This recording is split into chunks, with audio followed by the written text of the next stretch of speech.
When their children called them foolish for buying a crumbling mansion with their life savings, they had no idea that hidden in the dusty attic above was a safe containing $198 million in cash, gold, and priceless artifacts that would transform not just their golden years, but an entire community's future. Before we explore this incredible story, make sure to smash subscribe, because tomorrow we have an extra special story for you that will blow your mind. The October wind whistled through the bare maple trees as Harold and Evelyn Martinez pulled their aging Honda Accord up the winding gravel driveway.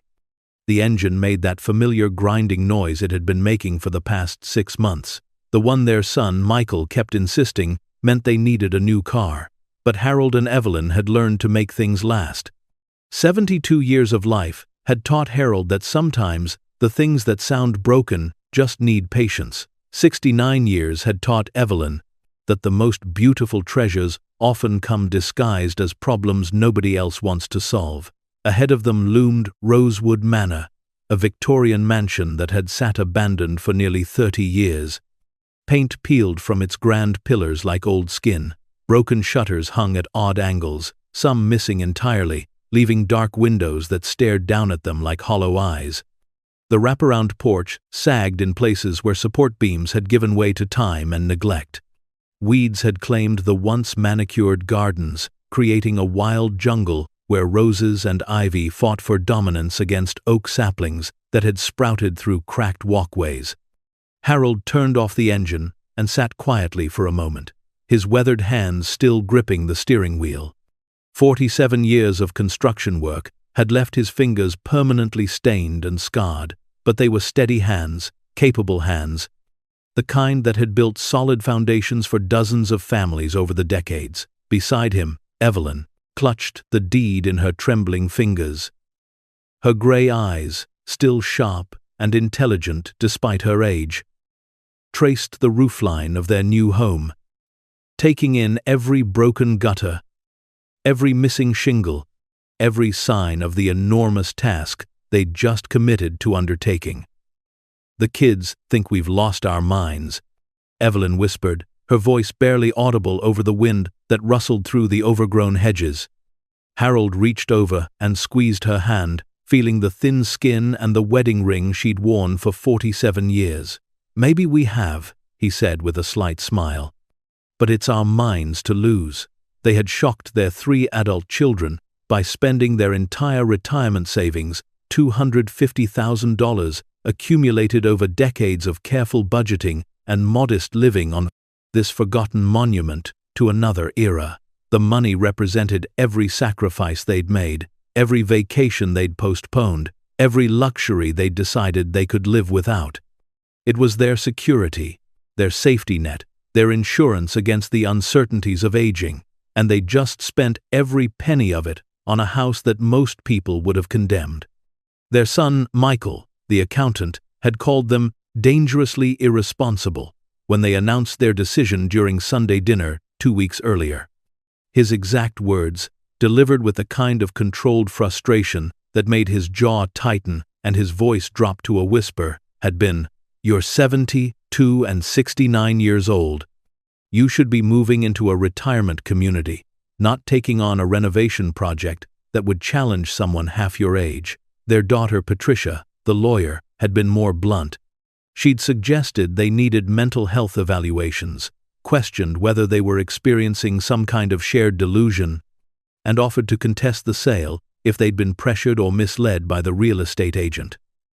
She'd even gone so far as to research elder abuse laws, convinced that someone had taken advantage of her parents' supposedly diminished judgment.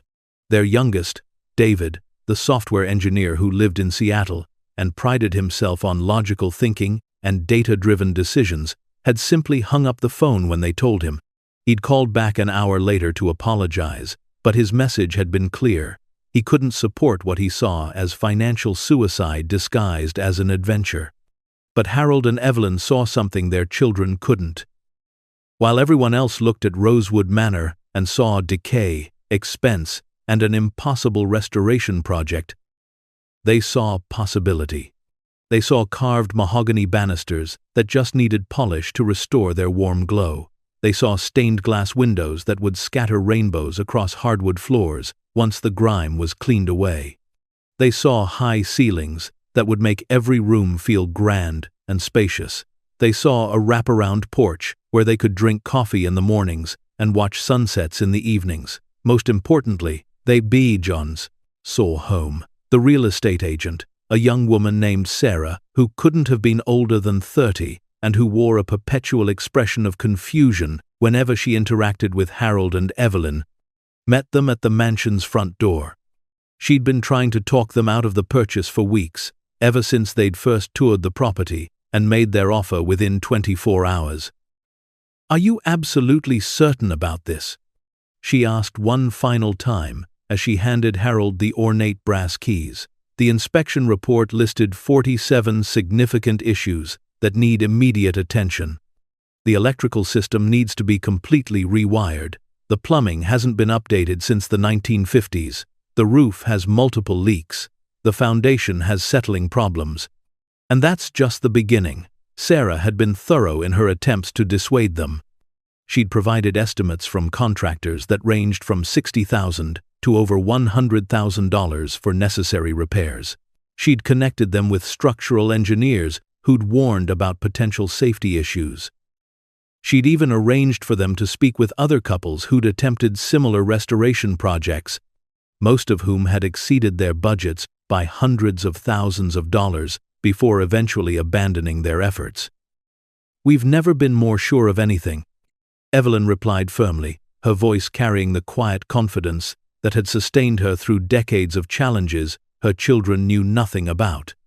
The early years of their marriage, when Harold's construction business barely broke even and they'd survived on peanut butter sandwiches and determination. The year Harold had been injured on a job site and couldn't work for 8 months while his broken back healed. The miscarriages before Patricia was born, the times when medical bills had threatened to bankrupt them, the seasons when Harold's work dried up and they'd wondered how they'd pay rent, let alone save for their children's futures. Harold and Evelyn had learned something their successful, comfortable children had never needed to understand. That security doesn't come from having enough money to avoid all risks. Security comes from knowing you can survive whatever challenges life presents, from trusting your ability to adapt and overcome and rebuild when necessary. As Sarah's silver sedan disappeared down the gravel driveway, kicking up dust that swirled in the afternoon sunlight, the elderly couple stood alone before their massive new responsibility. The mansion stretched 3 stories high, with dozens of windows staring down at them like watchful eyes. Gothic revival architecture, mixed with Victorian elegance, created an imposing facade that would have intimidated anyone with sense. Ornate cornices decorated every corner. Stone gargoyles perched on ledges, their carved faces weathered but still commanding. A round tower rose from the mansion's east wing, topped with a conical roof that had lost several slates but still maintained its fairy tale silhouette. Harold inserted the ornate brass key into the front door's lock. The key itself was a work of art, heavy and intricate, with decorative scrollwork that suggested it had been crafted by hand rather than machine.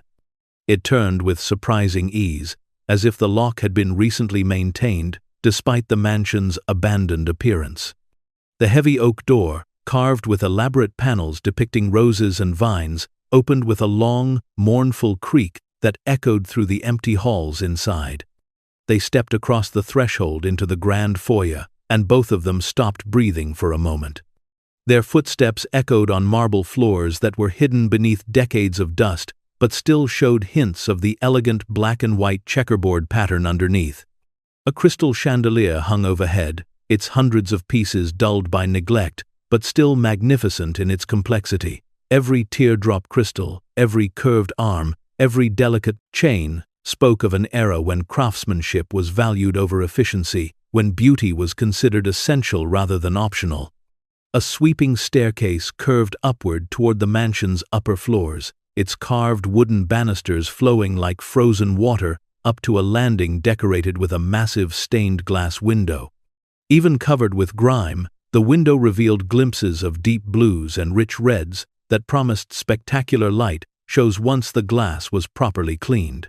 "My goodness," Evelyn breathed, her voice full of wonder rather than fear. She'd spent her entire adult life in modest homes, practical spaces designed for function rather than beauty. But this was something from a different world entirely. A world where people had built homes that were meant to last for generations, where every detail had been considered and crafted with care. They spent the first hour just walking through the main floor, discovering room after room of forgotten grandeur. The parlor contained a marble fireplace, large enough to stand inside, its mantelpiece carved with intricate patterns of leaves and flowers. The wood was darkened with age, but showed no signs of the rot or damage they'd expected. Floor-to-ceiling windows, though clouded with years of accumulated dirt, still filled the room with soft, filtered light. The formal dining room could have seated 20 people comfortably around the massive table that had been left behind. The table's surface was covered with a thick layer of dust, but underneath Harold could see the warm glow of what appeared to be solid mahogany. A sideboard along one wall displayed the same quality of craftsmanship, with drawers that still slid smoothly despite their age. The kitchen, though outdated by modern standards, was enormous and filled with natural light from tall windows that overlooked what had once been formal gardens. The appliances were from the 1950s, but they appeared to be high-quality pieces that might still function with proper maintenance. More importantly, the kitchen's layout was practical and efficient, designed by someone who understood how food preparation actually worked. But it was when they climbed to the second floor that they began to sense they'd stepped into something more than just an old house. Family portraits lined the hallway walls, faces from another century, staring down with expressions that seemed both welcoming and secretive. The paintings were professional quality. Museum pieces that depicted men in formal evening wear and women in elaborate gowns. Each portrait was labeled with brass nameplates: Theodore Ashford, 1865 to 1943, Margaret Ashford, 1872 to 1951, Charles Ashford, 1900 to 1958. The master bedroom contained a four-poster bed that looked like it belonged in a museum, its mahogany frame carved with the same intricate detail they'd seen throughout the house. The bed was made, covered with what had once been fine linens, now yellowed with age, but still intact. Someone had taken care to preserve this room, to maintain it even after the house had been abandoned.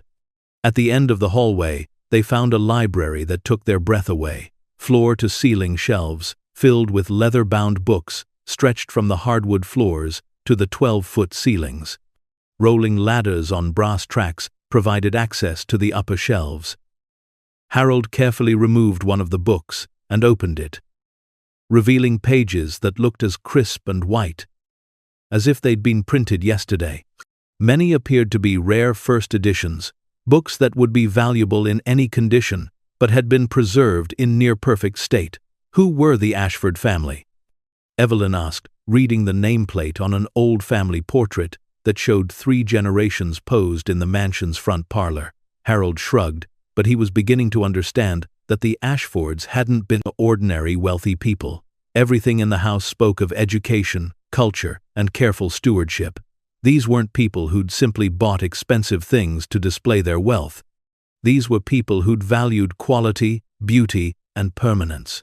People who'd built a home that was meant to last and to mean something. As evening approached and long shadows began stretching across the hardwood floors, they made their way to the 3rd floor.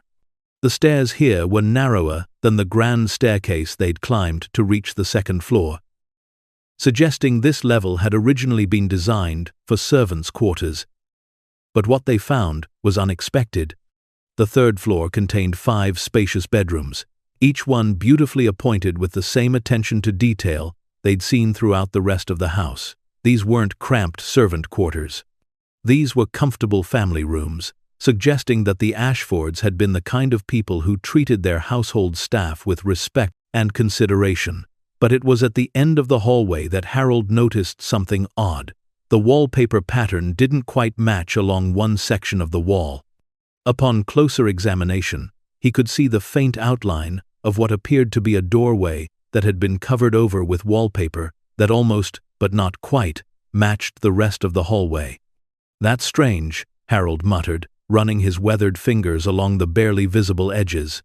The seam was so subtle that most people would have missed it entirely, but Harold's construction experience had taught him to notice when things didn't quite fit properly. "Maybe a storage closet?" Evelyn suggested, though something in her voice indicated she didn't quite believe her own suggestion. Harold found his utility knife in his toolbox and carefully cut through the old wallpaper along the seam. Behind it was indeed a door, but not a closet door. This was a full-sized entrance with an antique brass knob that matched the quality of hardware they'd seen throughout the rest of the house. When he turned the knob, the door opened to reveal something completely unexpected, a narrow staircase leading upward into darkness. "There's another floor," Evelyn said, her voice filled with curiosity rather than concern. Harold retrieved the powerful flashlight they'd brought from the car and tested it. The beam cut through the darkness, revealing steep wooden stairs that appeared to be in excellent condition despite their age. "The attic," he said. "I didn't even think about there being another level above this." They climbed the stairs carefully, Harold leading with the flashlight while Evelyn followed close behind, one hand on his shoulder for stability and reassurance.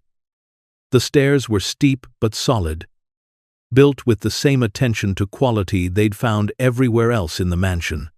At the top, they emerged into a vast attic space that stretched across what appeared to be the entire mansion. The ceiling was high, enough that they could stand upright comfortably, and moonlight filtered through several small windows, creating patterns of silver and shadow on the dusty wooden floor. But this wasn't the chaotic mess of forgotten belongings that most people would expect to find in an abandoned house's attic. Everything was carefully organized, systematically arranged, as if someone had been using this space regularly until very recently. Furniture was covered with sheets that looked clean despite the mansion's years of abandonment. Boxes were stacked neatly along the walls, each one labeled in careful handwriting. Trunks were arranged in rows, their brass hardware polished and their leather straps still supple. "Look at this," Evelyn called softly from across the room. She discovered a collection of family photographs arranged on an antique table, as if someone had been looking through them recently. The photographs showed the Ashford family through several decades, elegant parties in the mansion's gardens, children playing on the wraparound porch, family gatherings in the dining room they'd seen earlier. Harold was examining something else entirely. Near the center of the attic space, he'd found what appeared to be a small office or study area. A desk sat beneath one of the windows, its surface covered with papers that looked far too recent to have been sitting in an abandoned attic for 3 decades. Maps of the local area were spread across the desk, some of them marked with notes in what appeared to be recent ink. "Evelyn," Harold called, his voice carrying a note of confusion. "Come, look at this." She approached the desk and immediately understood her husband's concern. The papers weren't yellowed with age, the ink wasn't faded. Someone had been using this space recently, very recently. Harold picked up one of the maps and studied it carefully. It showed the mansion and the surrounding property, with several areas marked in red ink. Notes in the margins indicated dates from just a few months earlier. One notation read, "Final preparations complete, awaiting transfer to worthy successors." "Worthy successors?" Evelyn read over his shoulder. "What does that mean?" Before Harold could respond, they heard a sound that made them both freeze. Footsteps on the wooden stairs they'd just climbed. Slow, deliberate footsteps that suggested someone else was in the mansion with them. Harold turned off his flashlight immediately, plunging them into the silver-gray dimness of moonlight, filtering through dirty windows. They stood perfectly still, listening to the footsteps grow closer. Whoever was climbing those stairs wasn't trying to be stealthy. They were walking with the confidence of someone who belonged here, someone who had every right to be in this supposedly abandoned mansion. The footsteps reached the top of the stairs, and a figure appeared in the doorway. It was a man, elderly but moving with surprising grace, wearing a long coat and carrying what appeared to be an old-fashioned lantern. When he spoke, his voice was cultured, educated, with the kind of accent that suggested generations of good breeding. "Don't be afraid," the man said gently. "I've been expecting you." Harold found his voice first. "Who are you? What are you doing here?" The stranger smiled, an expression that seemed genuinely warm, despite the strange circumstances. "My name is Edmund Ashford. I'm the last caretaker of this estate, and I've been waiting a very long time for the right people to arrive." He set his lantern on a nearby table, filling the attic with warm, golden light that was somehow more comforting than Harold's harsh flashlight had been. In the lantern's glow, they could see that Edmund appeared to be in his 80s, with silver hair and kind eyes behind wire-rimmed spectacles. His clothes were old-fashioned but impeccably maintained, suggesting someone who valued quality and tradition above current fashion. "I know you have questions," Edmund continued, "and I promise to answer them all. But first, let me show you why this house chose you, and why you chose it." He walked toward the far corner of the attic, where Harold and Evelyn now noticed another covered shape that they hadn't examined yet. Edmund carefully removed the sheet, revealing something that made both of them step back in amazement. It was a large, old-fashioned safe, the kind banks used in the early part of the 20th century. But this safe wasn't just sitting in the corner like an abandoned piece of furniture. It was built into the wall itself, surrounded by wooden panels that made it appear to be a permanent part of the mansion's architecture. "The Ashford family has been waiting for you for nearly 50 years, Edmund said, approaching the safe with something approaching reverence. "Not you specifically, of course, but people like you.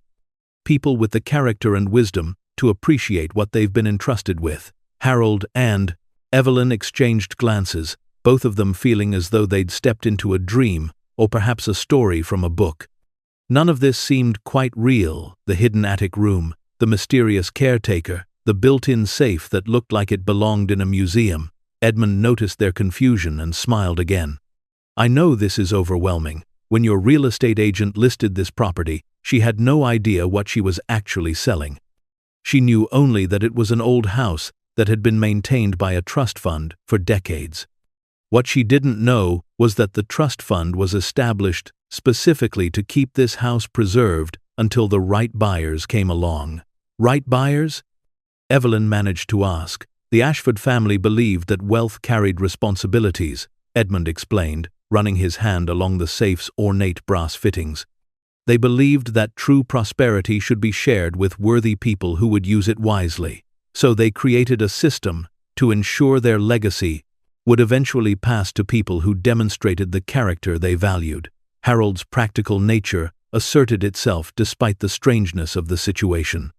"What kind of system?" Edmund turned to face them directly.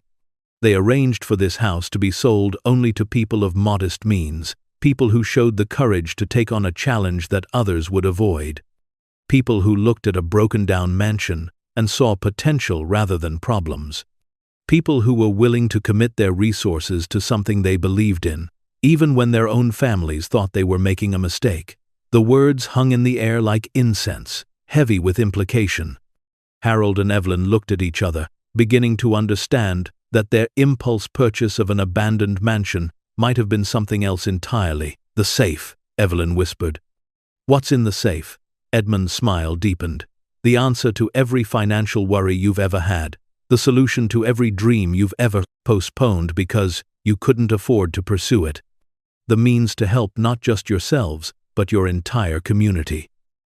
He approached the safe and began turning the combination dial with practiced ease, as if he'd performed this action many times before. "But more than that," he continued as the tumblers clicked into place, "it contains proof that ordinary people, given extraordinary opportunities, can accomplish remarkable things." The safe door swung open with barely a whisper, revealing darkness within. Edmund lifted his lantern and held it close to the opening, and the warm light revealed something that made Harold and Evelyn gasp simultaneously. Stacks of currency, neatly bundled and carefully preserved. Gold bars gleaming in the lantern light. Wooden boxes that could only contain jewelry or precious stones. Documents tied with ribbons. What appeared to be rolled artwork or maps. And filling every available inch of space, treasure that seemed to go on forever, deeper into the safe than should have been physically possible. $198 million, Edmund said quietly, accumulated over 4 generations of careful investment and preserved for nearly half a century, waiting for people who would understand what to do with it. Harold felt his knees weaken and reached out to steady himself against the nearest wall. Evelyn sank into a nearby chair that Edmund had apparently positioned there for exactly this purpose. Neither of them could speak for several minutes. Finally, Harold found his voice. "This can't be real. People don't just find treasure in houses they buy for retirement." Edmund nodded understandingly. "Under normal circumstances, you'd be absolutely right. But the Ashford family wasn't normal. They were visionaries who believed that the greatest wealth comes from giving other people the opportunity to prove themselves." He gestured toward the safe and its impossible contents. Theodore Ashford, the family patriarch, made his fortune in the late 1800s and early 1900s, but he was also a student of history, and he understood that great fortunes often disappear within a few generations unless they're managed by people who truly understand their value.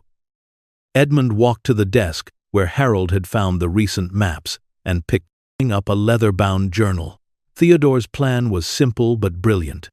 Rather than leave his wealth to biological heirs who might squander it, he arranged for it to be given to people who demonstrated the character traits he valued most: courage, determination, practical wisdom, and genuine care for community. "But how did they know we would?" Evelyn began, then stopped, realizing her question didn't make complete sense. "How did they know you would be the right people?" Edmund finished for her. "They didn't know specifically. But they created conditions that would attract the right kind of people while discouraging the wrong kind. The house was priced low, enough that only people of modest means could afford it, but high enough that buyers would have to commit significant resources. The condition of the mansion ensured that only people willing to work hard would be interested, and the lack of obvious treasure meant that treasure hunters and get-rich-quick schemers would look elsewhere. Harold was beginning to understand. They were looking for people who would buy the house because they loved it, not because they thought it would make them rich. "Exactly," Edmund confirmed. "People who would see potential where others saw problems. People who would commit their resources to something they believed in, even when the smart, safe choice would be to walk away." He opened the leather journal and showed them a page filled with careful handwriting. Theodore wrote detailed descriptions of the kind of people he hoped would eventually inherit his legacy. Reading his words, "I believe he could have been describing you specifically." Evelyn leaned forward to read the faded ink. "I hope these resources will find their way to people who understand that true security comes not from hoarding wealth, but from using it wisely. People who have worked hard for everything they've achieved, who value family and community above personal gain, and who possess the courage to take calculated risks in pursuit of worthy goals." The description was so accurate, it made both of them shiver. Harold had spent his entire career taking calculated risks, bidding on construction projects that stretched his resources but offered the opportunity to build something meaningful.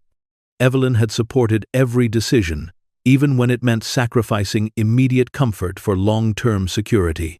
"There's more," Edmund said, turning to another page. Theodore specifically wanted his fortune to go to people who had been dismissed or underestimated by others, people whose families and friends might consider them foolish for following their instincts rather than conventional wisdom. Harold and Evelyn looked at each other, thinking about their children's reactions to the mansion purchase. Michael's accusations of financial irresponsibility, Patricia's suggestions that they needed mental health evaluations, David's angry phone call and abrupt hang-up. "We fit the profile," Harold said wonderingly. Edmund nodded. "Perfectly. Which is why I've been maintaining this house for the past 5 years, waiting for you to find it." The real estate listing was carefully crafted to attract exactly the right kind of buyers.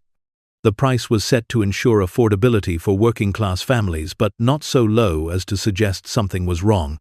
And the timing was arranged to coincide with the moment when the right people would be looking for exactly this kind of opportunity. "You mean our retirement?" Evelyn realized. People at your stage of life, with your background and values, who were looking for one final adventure, one last chance to build something meaningful, Edmund confirmed. People who had worked their entire lives but had never been given the opportunity to dream truly big dreams. The enormity of what they'd stumbled into was beginning to sink in. This wasn't just about finding treasure. This was about being chosen, being trusted, being deemed worthy of a responsibility that could change not just their lives, but potentially the lives of everyone around them. "What happens now?" Harold asked. Edmund smiled, and for the first time since they'd met him, he looked truly relaxed. "Now you begin the most important phase of your lives. Now you discover what it means to have the resources to make every dream a reality. But more than that, you discover what it means to carry on a legacy of wisdom, generosity, and service that has been waiting 50 years for the right people to embrace it." He gestured toward the safe and its incredible contents. "This treasure doesn't belong to you. You are its guardians, its stewards. Your job is to determine how it can best serve not just your family, but your entire community." As Harold and Evelyn sat in that candlelit attic, surrounded by more wealth than they'd ever imagined, they began to understand that their purchase of an abandoned mansion had been something far more significant than a retirement adventure. They had been chosen to carry forward a legacy that would test every value they'd ever held, every principle they'd ever embraced, and their real adventure was just beginning. The lantern light flickered across the safe's contents like golden water, illuminating wealth beyond comprehension. Harold stepped closer, his weathered hands trembling as he reached toward the stacks of currency that filled the safe's interior. Each bundle was wrapped with paper bands that bore official markings, and the bills themselves looked crisp and new, despite their obvious age. Hundreds, thousands, bills he'd never seen before, in denominations that seemed almost fictional. "Go ahead," Edmund encouraged gently. "Touch them. They're real." Harold picked up one of the bundles with the careful reverence of a man handling something sacred. The paper felt authentic beneath his fingers, and when he fanned through the bills, he could see they were genuine currency from different eras, some dating back to the 1920s, others more recent. Each bundle contained exactly 100 bills, and there were dozens of bundles stacked in neat rows. Evelyn moved to examine the gold bars, which gleamed like captured sunlight in the lantern's glow. Each bar was roughly the size of a paperback book but far heavier, stamped with official markings that read United States Treasury and 999.9 fine gold. She tried to lift one and nearly dropped it, surprised by the weight. 12.5 kilograms each, Edmund explained. At today's gold prices, each bar is worth approximately $500,000. Harold counted quickly. There were at least 20 gold bars visible, which meant $10 million in gold alone. But that was just one section of the safe. Wooden boxes lined other shelves, each one carefully labeled with contents like rare coins, American eagles, European currency, pre-war, and precious stones, certified. "Open one," Edmund suggested, gesturing toward the wooden boxes. Evelyn chose a box labeled family jewelry, investment grade, and carefully lifted the lid. Inside, nestled in compartments lined with black velvet, were pieces that belonged in a museum. A diamond necklace that caught the lantern light and threw rainbows across the attic walls. Ruby earrings the size of grapes. An emerald bracelet that looked like it had once adorned royalty. Each piece was accompanied by a small card bearing an official appraisal and authentication certificate. The emerald bracelet alone was appraised at $2.8 million. Edmund noted casually, as if discussing the weather, that it was in 1985. Today's value would be considerably higher. Harold felt his knees buckle and reached out to steady himself against the safe. The numbers were beyond his comprehension. He'd worked construction for 47 years, earned every dollar through honest labor, and had never in his wildest imagination conceived of wealth on this scale. "I don't understand," he said weakly. "How is this possible? People don't just leave treasure worth hundreds of millions of dollars sitting in attics for 50 years. Edmund smiled with the patience of someone who'd anticipated this exact reaction. The Ashford family wasn't like most people. They understood something that modern society has forgotten, that true wealth isn't about accumulation, it's about stewardship. He moved to a section of the safe that contained rolled documents and carefully removed one of the tubes. Theodore Ashford spent 40 years building this collection, but he never considered it his personal fortune. He saw himself as a temporary guardian, preparing these resources for the moment when they could serve their highest purpose. Edmund unrolled what appeared to be an original oil painting, revealing a landscape that looked hauntingly familiar. It was the view from the mansion's front porch, painted with the skill and attention to detail that marked it as the work of a master artist. "This is a Frederick Church," Edmund said reverently. "One of America's greatest landscape painters.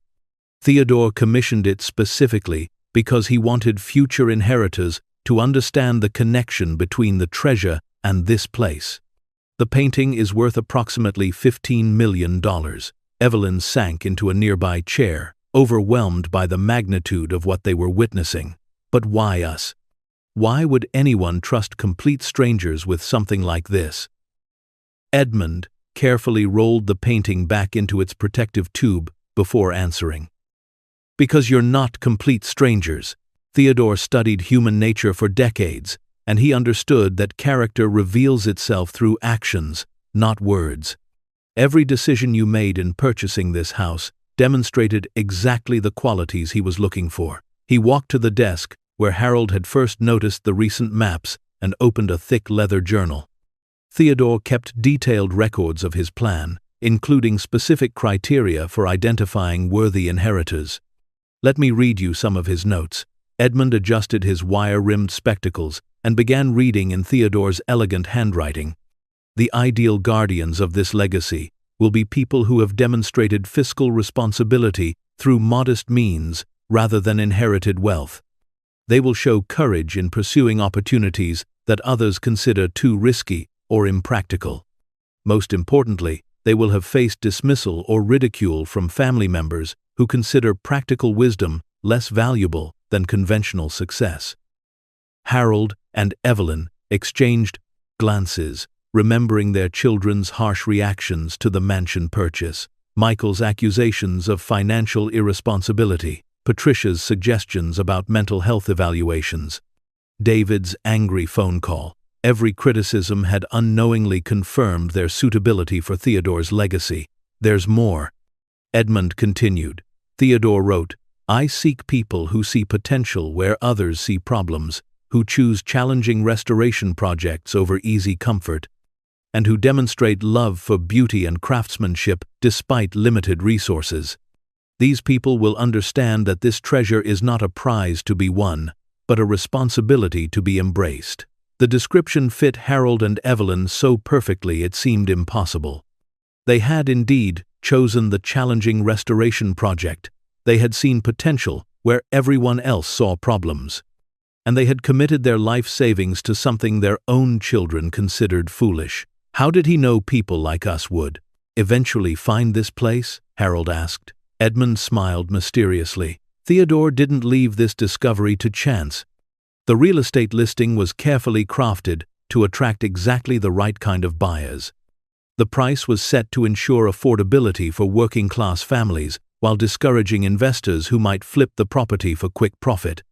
The mansion's condition ensured that only serious renovators would be interested, and the timing was planned to coincide with moments when the right people would be looking for exactly this kind of opportunity. "You mean retirement," Evelyn realized. "People at your stage of life, with your background and values, who were looking for one final adventure," Edmund confirmed. Theodore understood that young families would be overwhelmed by a project this size, and wealthy investors would either demolish the mansion or turn it into something commercial. but retired couples with construction experience and romantic sensibilities, they would see exactly what he hoped they'd see. Edmund moved to another section of the safe and withdrew a manila envelope thick with documents. These are the legal papers that transfer ownership of everything to whoever purchases the mansion and demonstrates the character qualities Theodore specified. The transfer has been approved by courts in 3 states and cleared by federal authorities. Everything you see here becomes legally yours the moment you accept the responsibility that comes with it. Harold stared at the documents, his practical mind struggling to process the legal implications. What kind of responsibility? The same responsibility Theodore carried, Edmund explained. To use this wealth wisely, to support your community, and to ensure that these resources serve the greater good rather than personal indulgence. He opened the journal to another page. Theodore wrote specific guidelines for how the treasure should be used. No more than 20% for personal comfort and security. The remaining 80% should be dedicated to community improvement, education, supporting worthy families, and preserving beauty and craftsmanship for future generations. Evelyn felt tears welling in her eyes. He wanted us to give most of it away? He wanted you to invest it in the world around you, Edmund corrected. Theodore believed that money sitting idle in banks serves no one. Money used to help families, improve communities, and support worthy causes creates value that multiplies across generations. Edmund walked to a wall lined with filing cabinets and opened one of the drawers. Inside were hundreds of folders, each one meticulously labeled and organized. Theodore documented every investment, every acquisition, every decision he made in building this collection. But more than that, he researched and planned dozens of ways the treasure could be used to benefit communities like this one. He pulled out a folder labeled Educational Initiatives and opened it to reveal detailed plans for scholarship programs, community colleges, and vocational training centers. Another folder contained blueprints for public gardens, community centers, and affordable housing projects. A third held business plans for supporting local entrepreneurs and small family businesses. Theodore spent the last 20 years of his life planning how this wealth could best serve communities that had been forgotten by government programs and neglected by major charitable foundations, Edmund explained. He understood that small towns like this one often have the greatest need but the least access to resources. Harold was beginning to understand the true magnitude of what they'd inherited. This wasn't just money, it was a complete philanthropic infrastructure, planned and prepared by someone who dedicated decades to understanding how wealth could create lasting positive change. But why hide it all in a secret safe? Evelyn asked. Why not establish a foundation or work with existing charities? Edmund's expression grew serious. Because Theodore understood that large institutions, however well-intentioned, often become bureaucratic and inefficient. He believed that real change happens when resources are placed in the hands of people who live in the communities they're trying to help. People who understand local needs because they've experienced them personally. He gestured toward Harold and Evelyn. People like you, who've worked hard for everything you've achieved, who understand the difference between needs and wants, and who have the practical wisdom to distinguish between worthy causes and appealing promises. As the implications of their discovery continued to sink in, Harold found himself thinking about their children's reactions. Michael, Patricia, and David had all assumed their parents were making an irresponsible decision based on sentiment and nostalgia. None of them had considered that Harold and Evelyn might possess wisdom that couldn't be measured in traditional terms. Our kids are going to think we've lost our minds completely, Harold said. Edmund chuckled. Theodore anticipated that reaction as well. He wrote, "The inheritors of this legacy will likely face skepticism and criticism from family members who equate success with conventional achievement. This criticism will serve as additional confirmation of their suitability, as it proves they're willing to follow their instincts rather than seeking approval from others. What happens next will turn this night upside down, reveal a truth nobody expected, and remind us why sometimes the quietest voices carry the most power. Stay tuned to see what happens next. If you're enjoying the story, please like, share, and subscribe for more. Edmund continued pulling documents from the filing cabinets, each folder revealing another aspect of Theodore's comprehensive planning. There were detailed assessments of the local community's needs, compiled through decades of careful research, maps showing properties that could be developed for affordable housing, studies of the regional economy and opportunities for sustainable job creation, even architectural plans for renovating abandoned buildings into community resources. Theodore didn't just leave you money, Edmund explained. He left you a complete blueprint for community transformation, developed through 40 years of studying what actually works versus what sounds good in theory. One folder contained photographs and interviews with families Theodore had helped during his lifetime, along with detailed records of which approaches had produced lasting positive results. Another held correspondence with educators, social workers, and community leaders from across the region, documenting their insights about effective ways to address poverty, unemployment, and social isolation. He tested his theories, Evelyn realized, studying the meticulously organized research. He didn't just plan to help people, he actually helped people and learned from the experience. Exactly, Edmund confirmed. Theodore believed that good intentions without practical knowledge often create more problems than they solve, so he spent decades learning how to help effectively, how to support people without creating dependency, and how to strengthen communities without disrupting their existing social structures. Harold examined a folder labeled Failed Experiments that contained honest assessments of Theodore's mistakes, miscalculations, projects that had seemed promising but hadn't worked as intended, approaches that had created unintended consequences, lessons learned through trial and error that would help future philanthropists avoid repeating the same mistakes. He even documented his failures, Harold said with growing admiration. Most people try to hide their mistakes. Theodore understood that failure is part of learning, Edmund replied. He wanted you to have the benefit of his experience, both positive and negative. As they continued examining the safe's contents, they discovered that Theodore's collection wasn't randomly assembled. Every item had been chosen for specific reasons related to his philanthropic vision. The gold provided stable value that could protect the treasure against inflation and economic instability. The rare coins could be sold individually to fund smaller projects without liquidating larger assets. The artwork could be loaned to museums, generating both income and cultural enrichment for communities. Even the jewelry served multiple purposes. Pieces could be sold for major initiatives or loaned for special exhibitions that would attract tourists and cultural attention to small communities. Everything was planned, Evelyn marveled. Every choice, every acquisition, every decision was made with future community service in mind.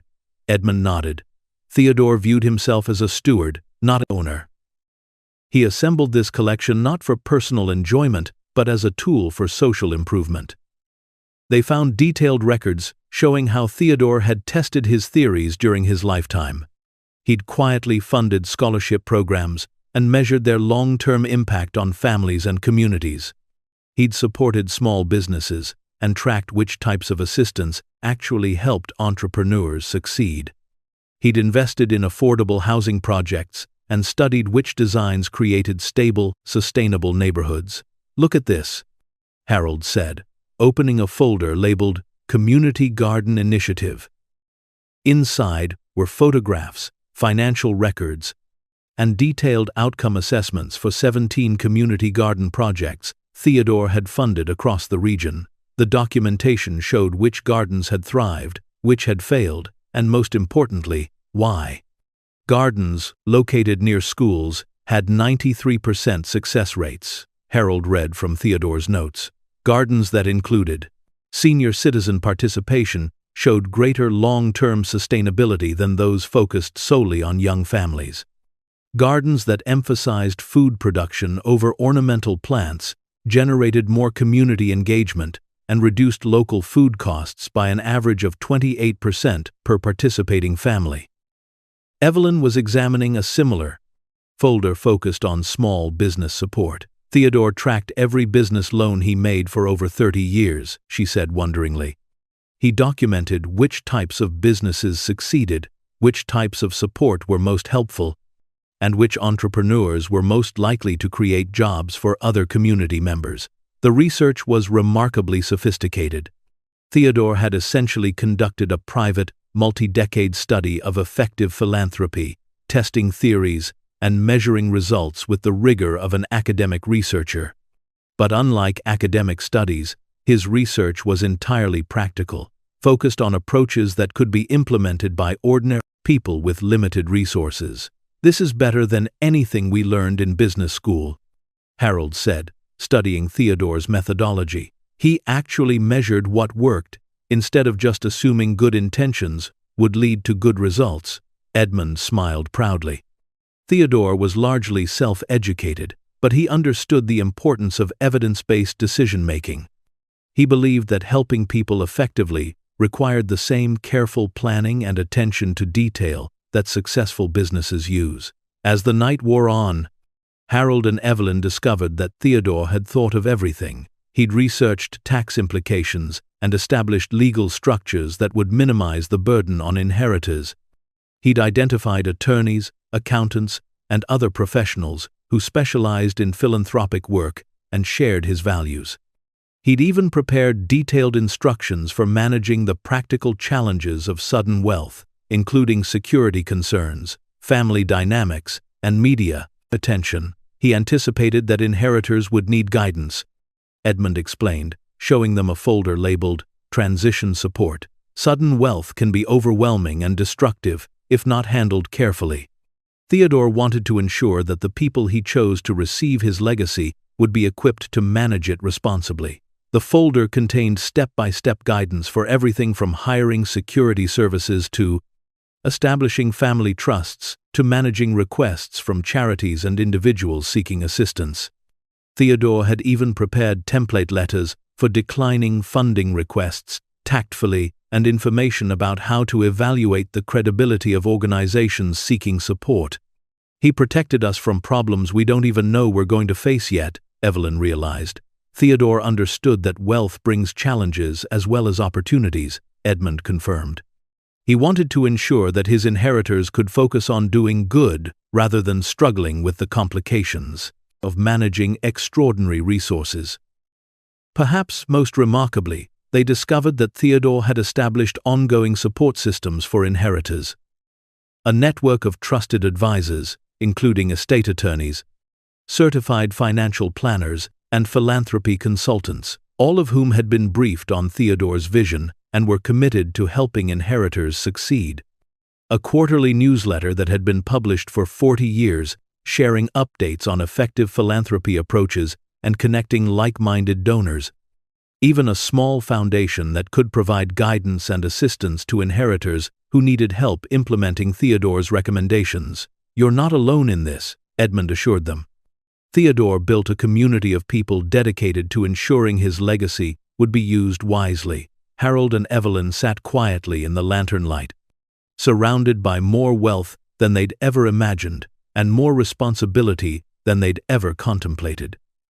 The safe contained not just treasure, but an entire philosophy of service, a comprehensive approach to community improvement, and the tools necessary to implement Theodore's vision effectively. "What happens if we decide we're not ready for this?" Evelyn asked quietly. Edmund considered the question seriously. Theodore anticipated that possibility as well. The legal documents include provisions for transferring the responsibility to other qualified individuals if the initial inheritors feel overwhelmed or unsuited to the task. "There's no shame in recognizing your limitations." But, he continued with gentle conviction, Theodore was remarkably accurate in his assessments of human character. In 40 years of planning, he never chose the wrong people. His system for identifying worthy inheritors was refined through decades of observation and testing. If you're sitting in this room tonight, It's because you possess exactly the qualities necessary to handle this responsibility." Harold looked at his wife of 47 years, seeing in her eyes the same mixture of wonder, fear, and determination he felt in his own heart. They'd always faced challenges together. From the early struggles of building Harold's construction business, to the difficulties of raising 3 strong-willed children, to the uncertainties of retirement, planning on a limited budget. They'd never had wealth, but they'd always had each other and a shared commitment to doing right by their community.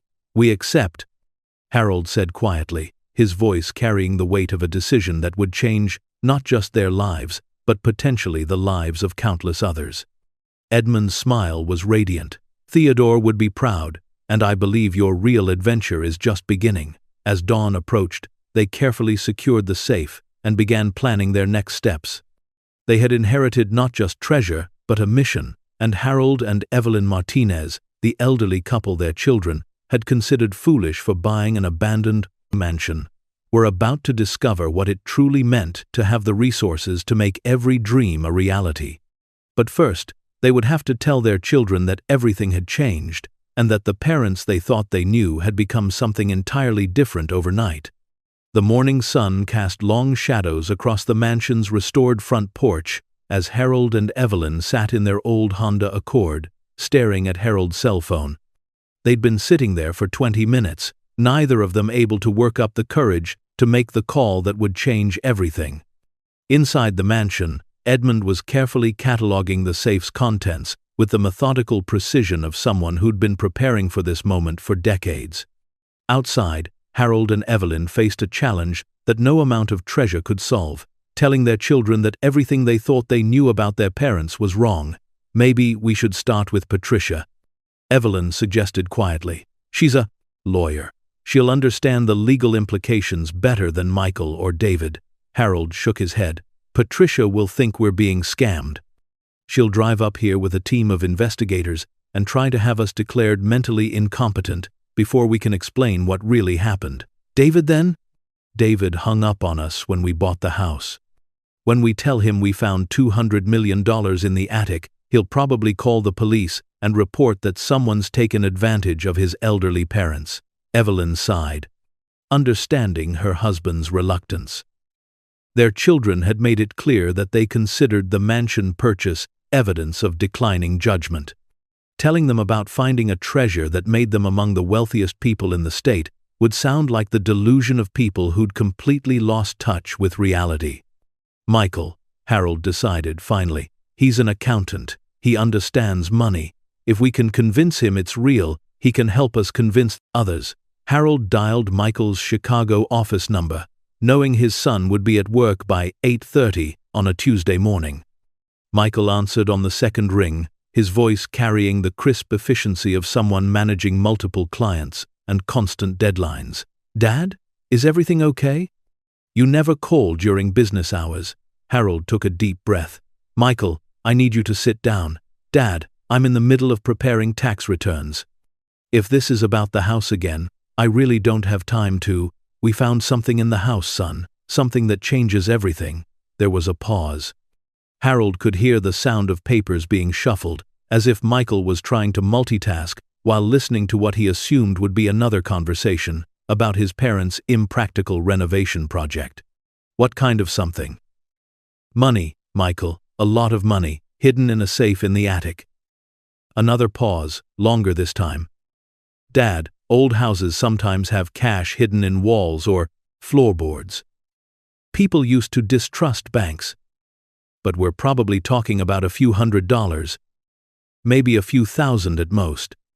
Harold looked at Evelyn, who nodded encouragingly. $198 million, son." The silence that followed was so complete that Harold wondered if the call had been dropped. When Michael finally spoke, his voice was barely above a whisper. "Dad, did you just say 198 million? Million. Gold bars, cash, jewelry, artwork, rare coins, all of it authenticated and documented. All of it legal." Harold could hear a chair creaking, as if Michael had indeed sat down heavily. "Dad, this isn't funny. If someone's trying to scam you, no scam, son. We've got a man here who's been maintaining the house for decades, waiting for the right people to find what the original owner left behind. His name is Edmund Ashford, and he's got documentation going back 50 years. Documentation of what? Of a plan. The original owner, Theodore Ashford, set this whole thing up deliberately. He wanted his fortune to go to people who would use it to help their community. He created a system to make sure the right kind of people would find it. Another long silence. Then Michael's voice, strained and careful. Dad, I'm going to hang up now and drive there immediately. Don't sign anything, don't give anyone any money, and don't make any decisions until I arrive. This sounds like the most sophisticated con game I've ever heard of. Michael, wait, but the line was already dead. Harold looked at his wife and shrugged. That went about as well as I expected. Within an hour, all three of their children were either driving toward the mansion or making frantic phone calls to each other. Patricia had cancelled her afternoon court appearances and was speeding up the highway in her BMW, her legal mind already formulating strategies for protecting her parents from what she assumed was an elaborate fraud. David had booked the first available flight from Seattle, convinced that his parents had become victims of criminals who specialized in targeting elderly people. And Michael was calling every contact he had in law enforcement, banking, and fraud investigation, preparing to mount a coordinated response to what he believed was a sophisticated scam operation. By early afternoon, the mansion's gravel driveway looked like a parking lot for a family emergency. Michael's rental car sat beside Patricia's BMW, which was parked next to David's hastily rented SUV. All three siblings had arrived within minutes of each other, and all three were standing on the mansion's front porch with expressions that ranged from grim determination to barely controlled panic. Harold and Evelyn met them at the front door, trying to project calm confidence despite their own uncertainty about how to handle the situation. Behind them, Edmund waited in the foyer with the patient dignity of someone who'd anticipated exactly this scenario. "Mom, Dad," Patricia said immediately, taking charge with the authoritative tone she used in courtrooms, "we need to talk privately before you interact with this man any further." Michael's contacted the FBI, and David's researched confidence schemes that target seniors. "We're here to help you, but you need to trust us and not make any commitments until we've had time to investigate." Harold held up his hand. "Patricia, honey, I understand your concern, but you need to see what we've seen before you make any judgments." "Dad," Michael interjected, "whatever this man has shown you can be faked. Documents, certificates, even cash and jewelry can be sophisticated props designed to make a scam look legitimate. The fact that he's created such an elaborate presentation actually proves this is a con game." David, who'd been quiet until now, stepped forward. "The three of us have researched this Edmund Ashford character. There's no record of him in any database we can find. No social security number, no address, no employment history. He doesn't exist, which means this whole thing is a setup." Edmund, who'd been listening quietly, finally spoke.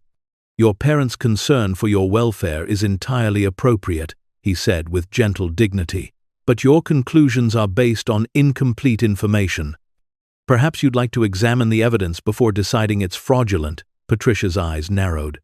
"We're not examining anything until you provide proper identification, business credentials, and legal documentation that can be verified by independent authorities."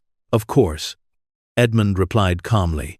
He reached into his jacket and withdrew a leather portfolio, which he handed to Patricia. "Birth certificate, social security card, driver's license, and a letter of credit from Ashford Family Trust, which has been maintaining this property for 47 years. Patricia examined the documents with the thorough attention she brought to any legal matter. Her expression gradually shifted from suspicion to confusion.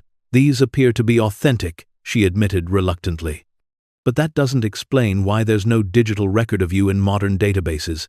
Edmund smiled. "I've lived a deliberately private life, Miss Martinez.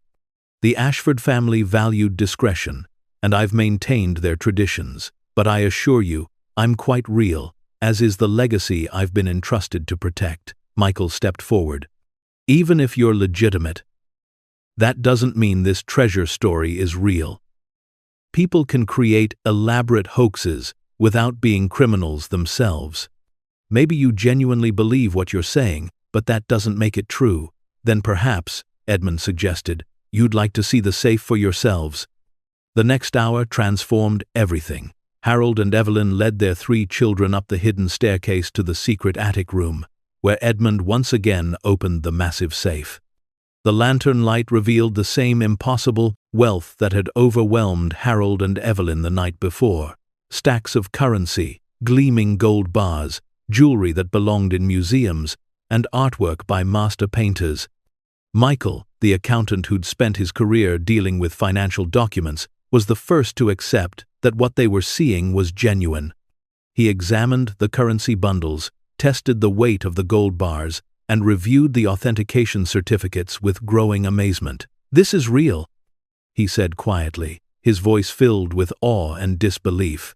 "I don't understand how or why, but these assets are authentic." Patricia, trained to evaluate evidence and identify fraud, reached the same conclusion through careful examination of the legal documents Edmund provided. The transfer papers were legitimate, prepared by reputable law firms, and filed with appropriate courts. The treasure had a clear chain of custody dating back to the 1920s. David, the software engineer who approached problems through logical analysis, found Edmund's explanation internally consistent and supported by verifiable facts. The dates matched, the documentation was thorough, and the system Theodore had created was both sophisticated and carefully planned. But accepting that the treasure was real only led to new questions and concerns. As the magnitude of their parents' discovery sank in, all 3 children began to understand the enormous complications that sudden extreme wealth would bring to their family. "Mom, Dad," Patricia said seriously, "do you understand what this means? You're now among the wealthiest people in the state. You'll have tax obligations, security concerns, legal responsibilities. People will treat you differently. Your entire lives will change overnight." Michael nodded grimly. "The IRS will want to know about this immediately. Gift taxes, estate taxes, income taxes on any appreciation. We're talking about tax obligations that could reach into the tens of millions." David, ever practical, focused on security issues. "You can't stay in this house without professional protection. Once word gets out about this discovery, you'll become targets for everyone, from con artists to kidnappers. You'll need bodyguards, security systems, probably new identities." Harold and Evelyn listened to their children's concerns, understanding for the first time how dramatically their quiet retirement had just been disrupted.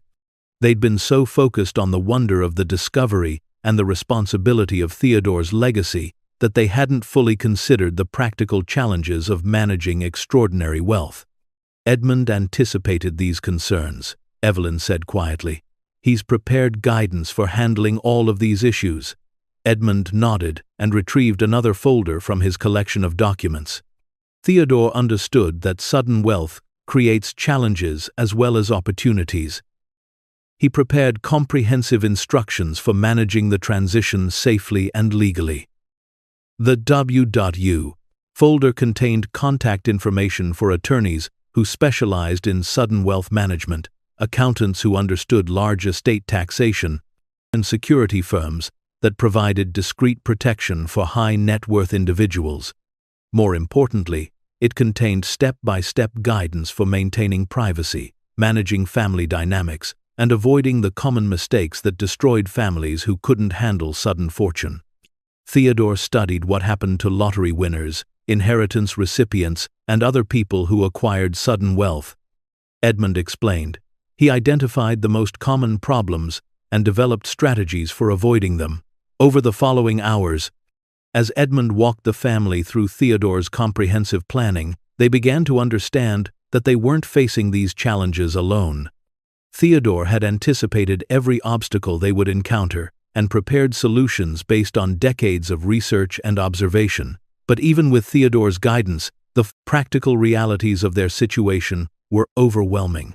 By evening, the mansion's phone was ringing constantly as word began to spread through their small community. Someone had noticed the unusual number of cars in the mansion's driveway. Someone else had seen Michael making phone calls to federal agencies. By dinner time, rumors were circulating that the elderly couple who'd bought the old mansion had made some kind of extraordinary discovery. The first reporter arrived at 7:30. A young woman from the regional newspaper who'd heard whispers about a significant archaeological find at the restored mansion. When Harold politely declined to comment, she began asking neighbors about unusual activity at the property. Within hours, the story had grown from an archaeological find to a treasure discovery to speculation about hidden millions. By morning, the mansion's driveway was crowded with news vans. Reporters shouted questions whenever Harold or Evelyn appeared. Helicopters circled overhead, filming the property for television news broadcasts. The quiet retirement adventure Harold and Evelyn had planned had become a media circus that threatened to consume their lives. "This is exactly what Theodore warned about," Edmund said as they watched the news coverage from the mansion's kitchen. "Media attention can destroy privacy, attract dangerous people, and make normal life impossible." Patricia, now functioning as the family's legal advisor, had spent the morning fielding calls from reporters, lawyers, and representatives of various organizations who claimed connections to the Ashford family or rights to the treasure. "We need to establish a media strategy immediately," she said. "And we need to get Mom and Dad somewhere safe until this dies down." But it wasn't dying down. By afternoon, the story had been picked up by national news networks. Elderly couple finds $200 million treasure in mansion attic was being broadcast across the country. Harold and Evelyn's photographs, taken from their social media accounts and high school yearbooks, were appearing on television screens and newspaper front pages. The attention brought complications none of them had anticipated. Distant relatives emerged from genealogical research, claiming they deserved shares of the treasure.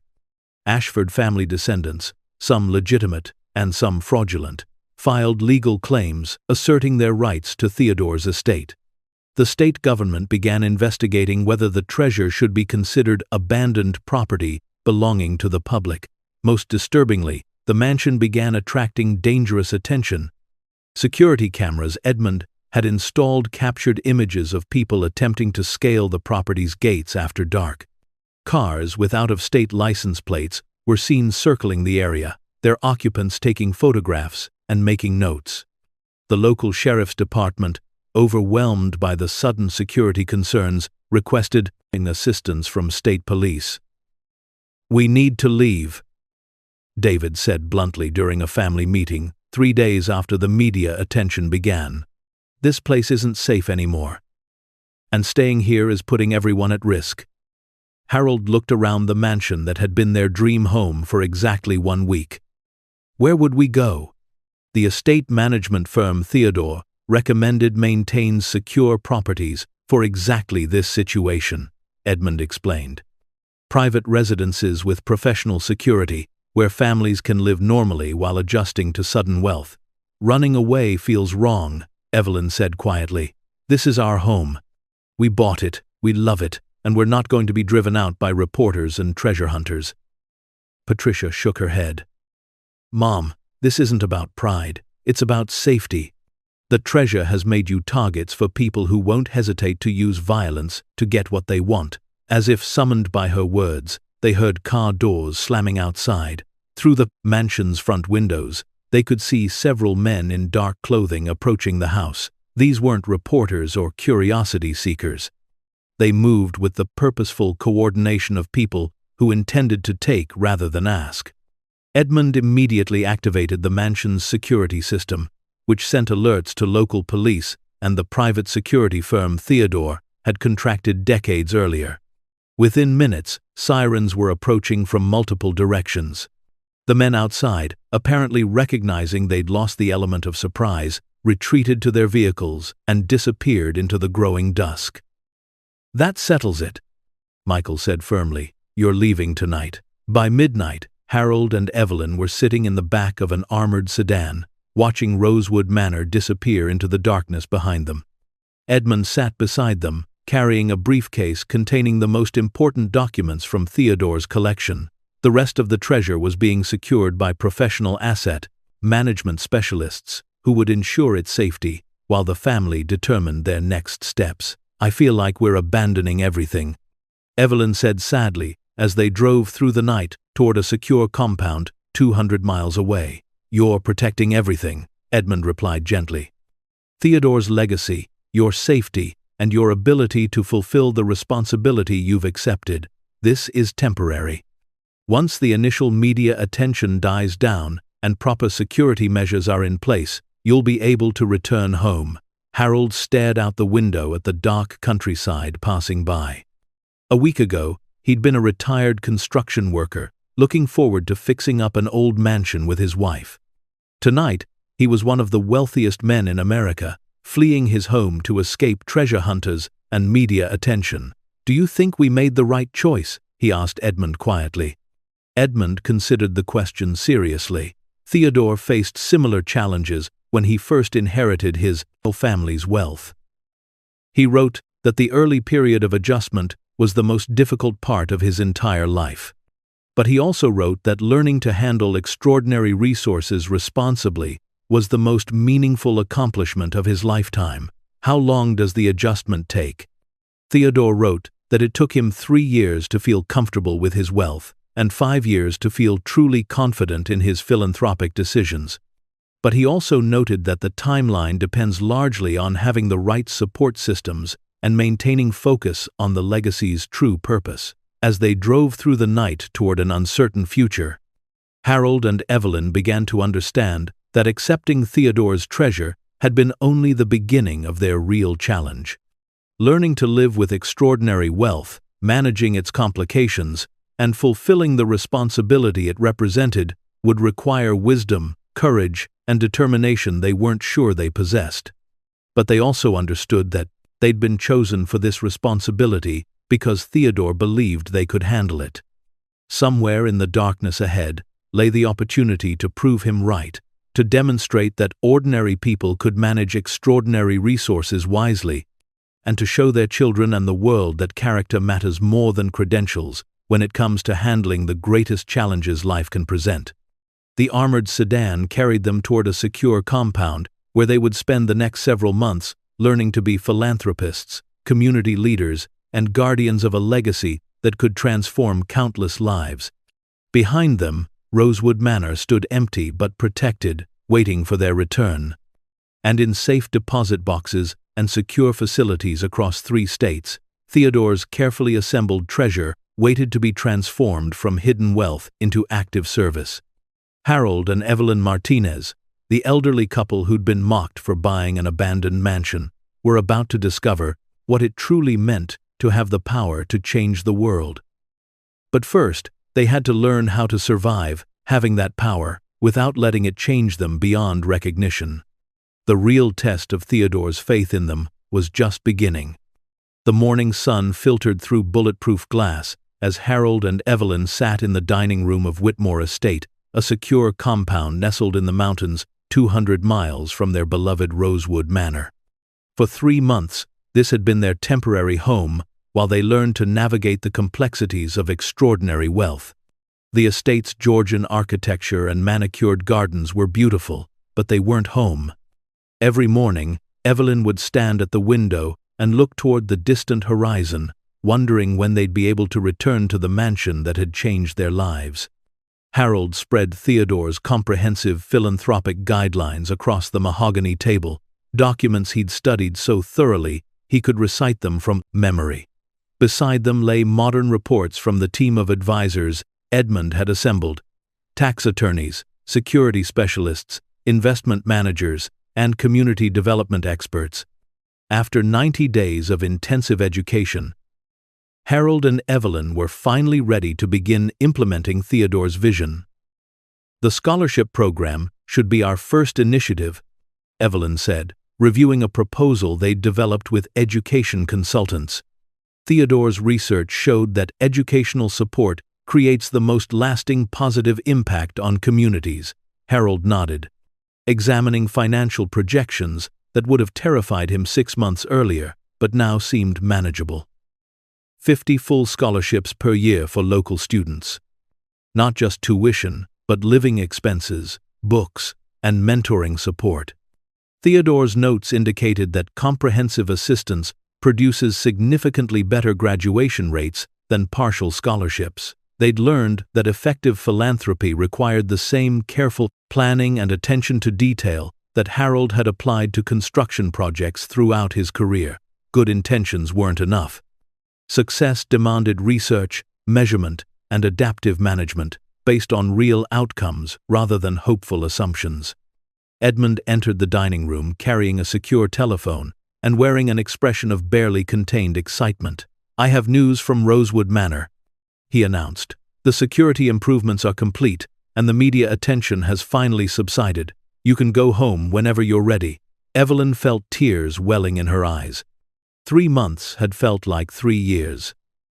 She missed their morning coffee on the mansion's wraparound porch, missed the way afternoon sunlight streamed through the restored stained glass windows, missed the sense of possibility that had filled every room of their dream home. "What about the protesters?" Harold asked. A group calling themselves Citizens for Public Treasure had been demanding that the Ashford fortune be turned over to state authorities for public use. They'd maintained a vigil outside the mansion's gates for weeks, drawing media attention and complicating any return. "Gone?" Edmund reported with satisfaction. "Once the courts confirmed the legal transfer of ownership and the IRS accepted your tax payments, they lost public support. Most people now understand that Theodore's plan was both legal and intentional. The legal challenges had been resolved more easily than anyone anticipated. Patricia's research had uncovered documentation proving that Theodore's estate planning had been reviewed and approved by federal authorities decades earlier. The treasure transfer was entirely legitimate, with all taxes properly calculated and paid. Even the most aggressive challenges from supposed Ashford relatives had been dismissed when genetic testing proved they had no biological connection to Theodore's family line. By afternoon, Harold and Evelyn were sitting in the back of their armored sedan once again, this time traveling toward home rather than away from it. The countryside looked different than it had during their nighttime flight 3 months earlier. Spring had arrived while they'd been in hiding, painting the landscape in shades of green that promised renewal and growth. As they crested the hill above Rosewood Manor, Evelyn gasped. The mansion looked exactly as they'd left it, but the surrounding property had been transformed. Professional landscapers had restored the formal gardens to their original elegance. The circular driveway was paved with new stone that complemented the mansion's architecture.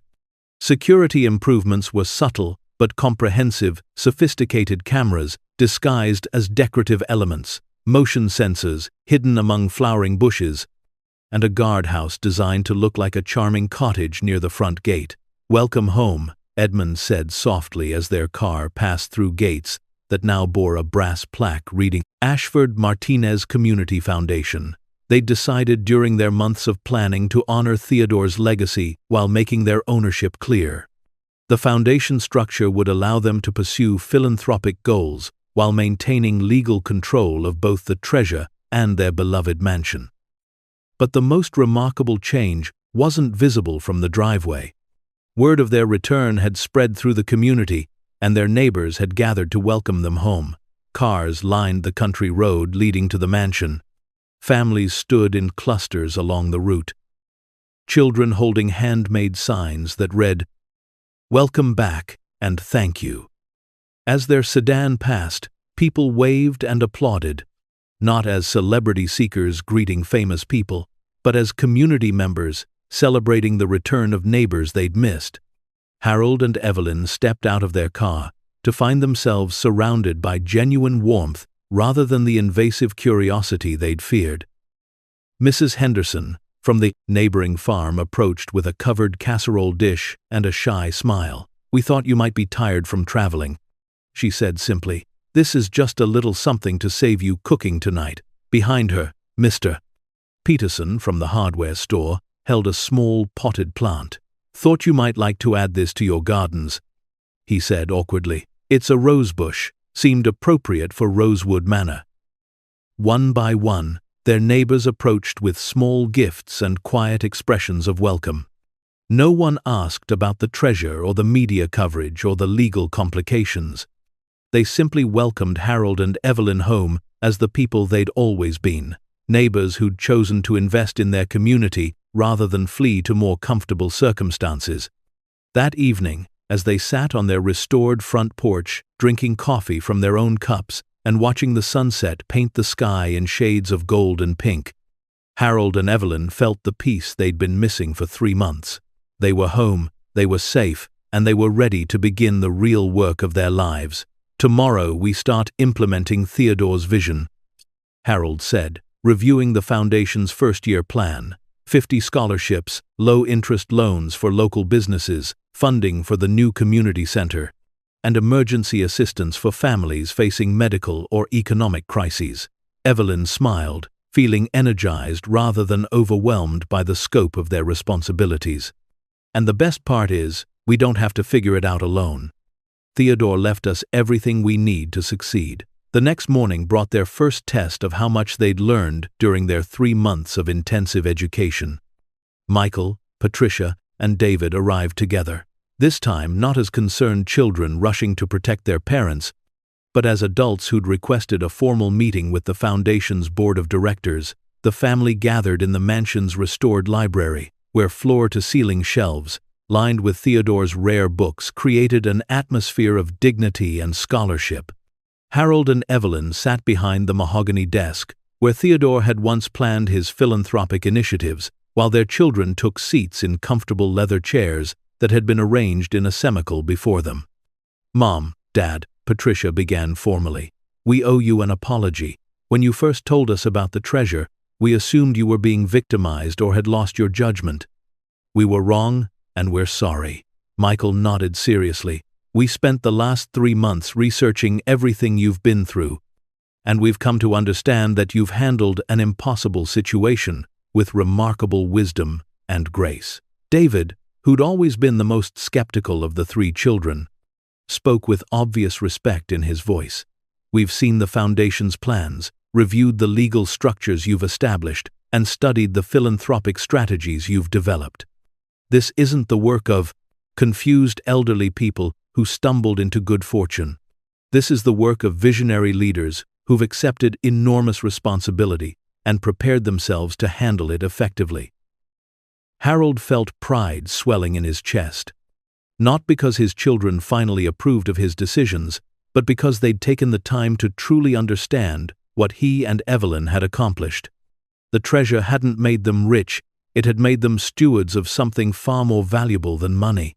"We've been hoping you'd be willing to work with the Foundation," Evelyn said carefully. "Not as our children helping their aging parents, but as professionals who share our commitment to Theodore's vision." What followed was the most meaningful conversation the family had shared in years. Patricia offered to provide legal counsel for the Foundation, specializing in the complex regulations governing philanthropic organizations. Michael proposed managing the Foundation's financial operations using his accounting expertise to ensure every dollar was tracked and optimized for maximum community impact. David suggested developing technology systems that would help the Foundation operate efficiently while maintaining the personal touch that made their approach effective. "We want to move our families back here," Patricia said, speaking for all 3 siblings. "We want our children to grow up in a community where they can see what's possible when people dedicate themselves to helping others. We want to be part of what you're building." That afternoon, Harold and Evelyn drove through their community with new eyes, seeing not just the problems that needed solving, but the potential that could be unleashed with proper resources and support. The elementary school that needed updated technology and smaller class sizes, the main street where half the storefronts stood empty, waiting for entrepreneurs who needed startup capital. The senior center that operated out of a cramped building when it should have a spacious facility that could serve as a hub for community activities. They stopped at the local diner, where they'd eaten countless meals during the early weeks of mansion restoration. The owner, a hard-working woman named Sarah, who'd raised 3 children while managing the business alone, greeted them with the same warm smile she'd always offered. "Heard you folks have been dealing with some excitement lately," Sarah said tactfully as she poured their coffee. "Hope things are settling down for you." Harold and Evelyn exchanged glances, then Harold reached into his jacket pocket and withdrew a foundation business card. "Sarah, we'd like to talk with you about a small business expansion loan program we're starting. No interest, flexible repayment terms, designed to help local businesses grow and create jobs." Sarah stared at the card for a long moment, then looked up with tears in her eyes. "I've been dreaming of expanding into the empty space next door, adding a bakery, and maybe hiring a few more people. But banks won't lend to small businesses like mine without collateral I don't have." Theodore Ashford understood that problem, Evelyn said gently. "That's why he designed a lending program specifically for local entrepreneurs who've proven they can run successful businesses but need capital to grow." Word of the Foundation's first initiative spread the community faster than Harold and Evelyn had anticipated. Within a week, their newly installed phone system was ringing constantly with inquiries from families seeking scholarship assistance, small business owners interested in expansion loans, and community leaders proposing projects that aligned with the Foundation's mission.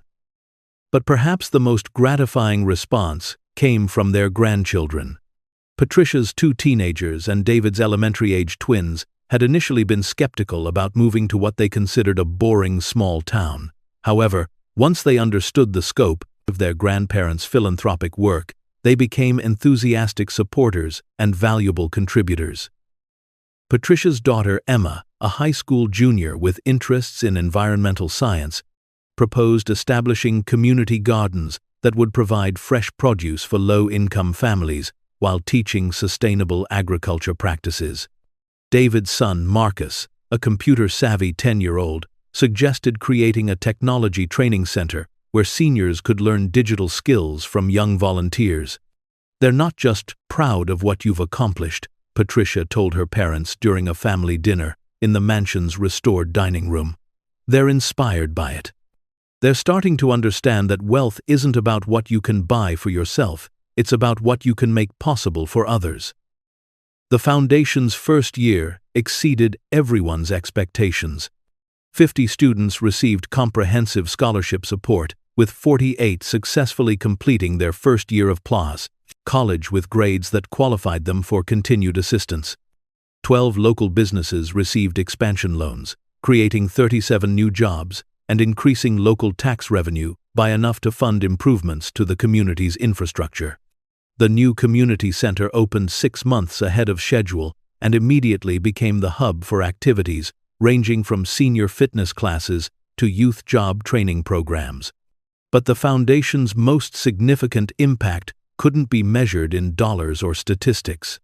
Harold and Evelyn had demonstrated something their community hadn't believed was possible, that ordinary people, given extraordinary resources, could create lasting positive change through careful planning, hard work, and genuine commitment to helping others. The transformation was visible everywhere. Main Street no longer had empty storefronts. They'd been filled by local entrepreneurs whose businesses were thriving with Foundation support. The elementary school had upgraded technology, reduced class sizes, and established partnerships with the community college that allowed advanced students to begin earning college credit.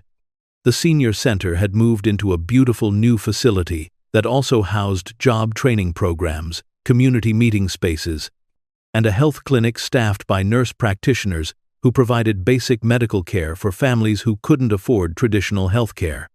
Most importantly, the community had developed a culture of mutual support and shared responsibility. People helped neighbors not because they were required to, but because they'd seen what became possible when everyone worked together toward common goals. On the 2nd anniversary of their treasure discovery, Harold and Evelyn stood once again in the secret attic room where their adventure had begun. The safe now contained not treasure, but records of the Foundation's accomplishments. photographs of scholarship recipients at their college graduations, financial reports showing the success of businesses they'd helped establish, and letters from families whose lives had been transformed by the Foundation's assistance. Theodore would be proud, Edmund said, joining them in the candlelit room where everything had started. His vision was that ordinary people with extraordinary resources could accomplish remarkable things. You've proved him right. Harold picked up Theodore's original journal, which they'd preserved as a reminder of the wisdom that guided their work.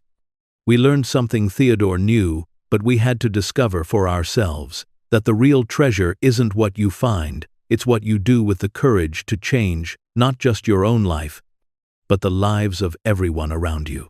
Evelyn nodded, thinking about the journey that had brought them from a crumbling mansion purchase that everyone called foolish to leadership roles in community transformation that everyone called inspiring. The money was just the tool.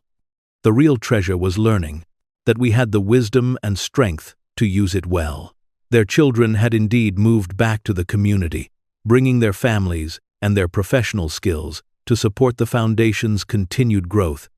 Patricia had established a legal clinic that provided affordable legal services for working families. Michael had created financial literacy programs that helped people manage money and build wealth responsibly.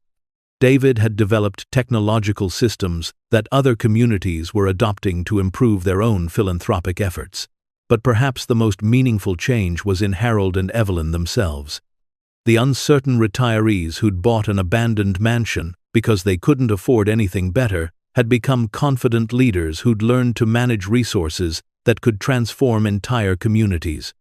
The people their children had once considered irresponsible had become role models whose decisions were studied by philanthropic organizations across the country. As they walked through their mansion on that anniversary evening, they passed photographs documenting 2 years of community transformation. Scholarship recipients at graduation ceremonies, business owners cutting ribbons at grand openings, families moving into new affordable housing, children playing in parks that hadn't existed before the Foundation's work began. You know what I realized? Harold said as they settled into their favorite chairs on the front porch, watching another sunset paint the sky in brilliant colors. We didn't find Theodore's treasure by accident. Theodore's treasure found us. Evelyn smiled, understanding exactly what her husband meant, the timing, the circumstances, the legal complications that had been resolved so smoothly. Even their children's initial opposition that had tested their resolve, everything had unfolded in a way that seemed almost intentional, as if Theodore Ashford had reached across decades to ensure his legacy would find exactly the right guardians. And now? She asked. Harold looked out over the community they'd helped transform, at the lights beginning to twinkle in homes where families were thriving because of opportunities the Foundation had provided. Now we keep building. Theodore's plan was designed to last for generations, and we're just getting started. As if summoned by their conversation, a young woman walked up the mansion's front path.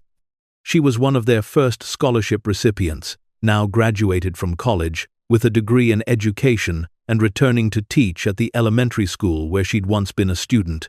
Mr. and Mrs. Martinez, she said shyly as she approached the porch. I wanted to thank you again for making my education possible. But more than that, I wanted you to know that I'm starting a scholarship fund of my own.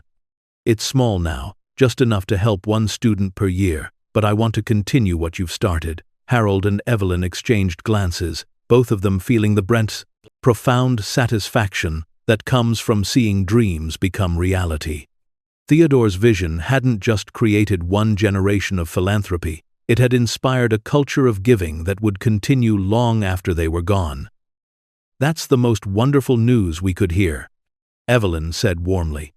Theodore always believed that the greatest success would come when people who'd been helped became helpers themselves. As the young teacher walked away toward a life of service, inspired by the Foundation's example, Harold and Evelyn sat quietly in the gathering dusk.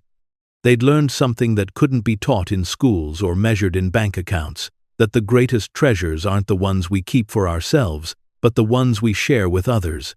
3 years earlier, Their children had laughed at the idea of elderly parents buying an abandoned mansion with their life savings. Tonight, those same children were working alongside their parents to implement philanthropic programs that were being studied and replicated by communities across the nation. Harold and Evelyn Martinez had discovered something more valuable than Theodore Ashford's carefully preserved fortune. They'd discovered their own capacity for wisdom, leadership, and transformative generosity. They'd learned that ordinary people, given extraordinary opportunities, could indeed accomplish remarkable things. And as another peaceful evening settled over Rosewood Manor, they understood that their real adventure wasn't ending, it was just beginning. Theodore's legacy would continue through their work, through their children's contributions, through the students they'd educated, and the businesses they'd supported, and the community they'd transformed. Because the greatest treasures aren't the ones we find buried in forgotten places. The greatest treasures are the ones we create through the courage to believe in ourselves and the wisdom to invest in others. And those treasures, unlike gold or cash or precious stones, grow more valuable every time they're shared. Anyone can change the world if they're stubborn enough to stand their ground and brave enough to trust in the power of community, compassion, and commitment to something greater than themselves. As the morning sun warmed the stone walls of Rosewood Manor, Harold and Evelyn Martinez didn't reach for their old to-do lists of repair projects and restoration tasks. Instead, they reached for their foundation's annual report, not to count their wealth, but to measure their impact on the lives of everyone around them. The elderly couple whose children once called them foolish had become the leaders who proved that the greatest discoveries aren't the treasures we stumble upon, but the courage we find to use those treasures wisely. Because for Harold and Evelyn, and for everyone whose lives they've touched, the real legacy isn't what they inherited from Theodore Ashford, it's what they're building for the generations who will follow them, one dream, one family, one community at a time. The end. Up next, 2 more powerful stories of hope, discovery, and second chances. Click to continue your journey with us, and don't forget to hit subscribe if you believe the greatest treasures are the ones we choose to share.